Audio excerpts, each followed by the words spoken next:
हर सुबह एक नई कहानी लेकर आती है।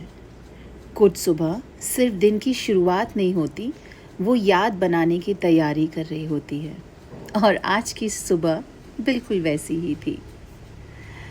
एक ही टेबल, एक ही नाश्ता और सब अपने अपने किस्से सुना रहे थे।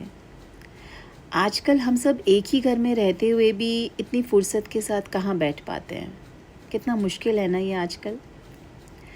तो आज ना किसी को कहीं पहुंचने की जल्दी थी, न मोबाइल की दुनिया में खोने की फ़िक्र, बस अपने लोग और उनके साथ बिताया हुआ वक्त। और आज की प्लानिंग जो बहुत ज़रूरी थी। तो नाश्ता ख़त्म हुआ और हम निकल पड़े पेरिस देखने नहीं आज, बल्कि पेरिस को जीने। और घर के बाहर हमें मिले इस गली के असली नवाब। इनका चेहरा देखते ही ऐसा लगा जैसे कह रहे हो, आज फिर घूमने निकल गए। हम भी मुस्कुरा दिए और बोले, लगता है पेरिस में ये हमारा पहला दोस्त बन गया है। हम बस चल रहे थे बिना किसी मंजिल के आज। कभी इन खूबसूरत इमारतों को देखते, कभी रास्ते में मिलती छोटी छोटी दुकानों को, और कभी बस लोगों को उनकी रोज़ की ज़िंदगी जीते हुए। सफ़र का असली मज़ा शायद इसी में है कि जब आप किसी शहर को उसकी रोज़मर्रा की ज़िंदगी के साथ देखते हैं।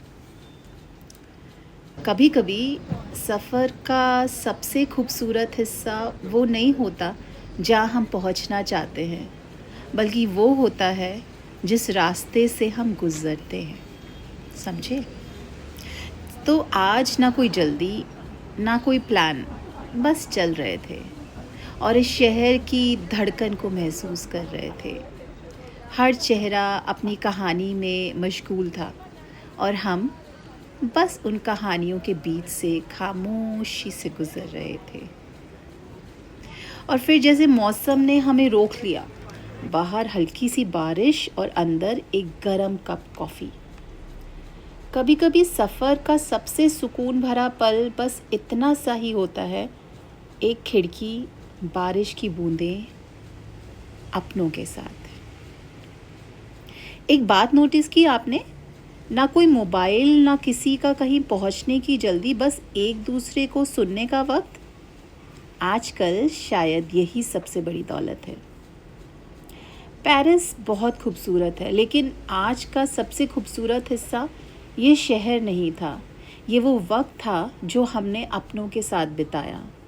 एक छोटा सा सवाल, आखिरी बार अपनी फैमिली के साथ, बिना किसी फ़ोन, बिना किसी जल्दी, सिर्फ बैठकर दिल से बातें कब की थी? अगर याद हो तो कमेंट्स में ज़रूर बताइएगा, और अगर याद ना हो तो शायद अब वक्त आ गया है एक नई याद बनाने का।